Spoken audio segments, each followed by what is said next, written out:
welcome to the Concert Help channel. Today's video will cover project management.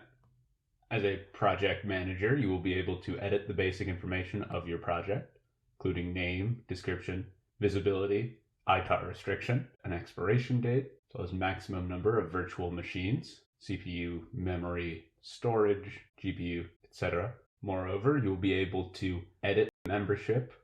This is how you would go about enabling the Express user interface. You'll also be able to add members to your project, as well as make them owners of the project. Block the user, something which should not be done lightly, or to remove them from the project. If you would like to learn more, feel free to check out the other video tutorials on this channel. Alternatively, you can visit the Concert Help site, which features articles which cover these topics in greater depth. In the meantime, I hope you found this video helpful, and thank you for using Concert.